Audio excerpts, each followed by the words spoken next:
This story happened to my uncle Gilmar in 2016. But to this day, no one in the family likes to talk about it. He was an experienced truck driver who had been driving around the interior of Minas Gerais for over 20 years. He had always been skeptical.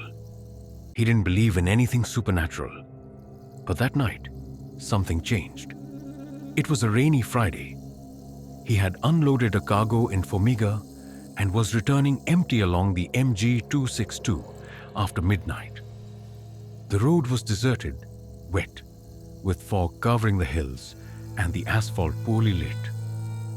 Near a stretch known as Curva do Cedro, he slowed down. It was a sharp curve to the left, with a ravine ahead. That's when he saw it.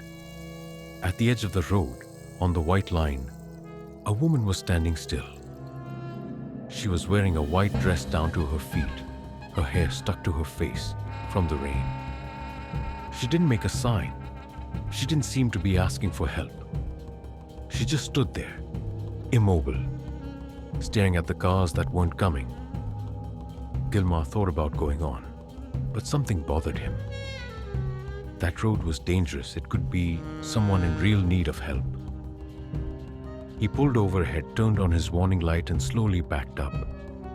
When he got close, he lowered the driver's window. "Girl, is everything all right?" he asked, trying to see her face. She didn't answer. She just walked slowly to the door and stood there. Gilmar unlocked it and she got in. She sat down without saying anything, with her hands folded in her lap. He turned on the windshield wipers, looked at her again and asked, "Where are you going?" She answered in a whisper, "I'm going as far as you can take me." Gilmar was disconcerted. Her manner was strange. Her clothes looked old, and despite the storm outside, she wasn't wet. Not a drop on her dress or in her hair. The weirdest thing, the car seat was dry. They continued in silence for about 10 minutes. The road was deserted.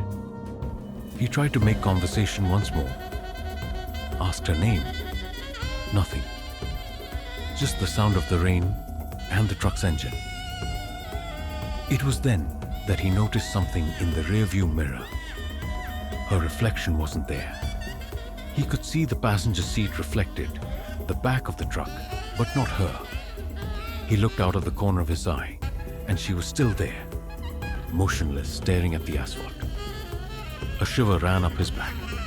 The air inside the cab became heavy, cold, as if he were breathing in a cave.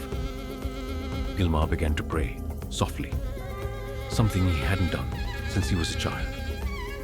When he saw the sign indicating a gas station 3 kilometers away, he decided to make up an excuse.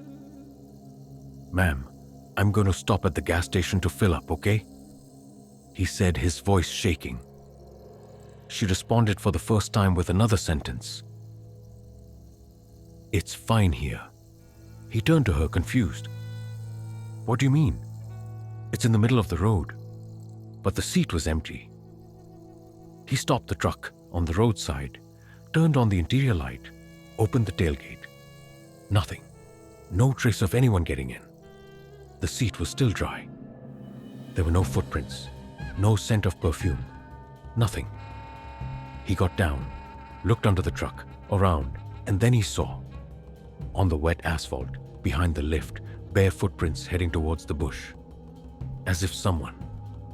There are already about 15 people who say they've caught this girl. Always on the same bend. They say her name was Luciana. She died in a bus accident in 1978. She was going to visit her fiancé. The bus overturned on the bend and fell into the ravine. They say her body was never found and that she never reached her destination. Since that day, Gilmar has avoided driving at night, especially on roads with sharp bends. He says he never saw his wife again. But when it rains a lot and he passes near Cedro, he can still smell the wet earth. And sometimes, he swears, he hears a small voice saying, "I'll go as far as you can take me."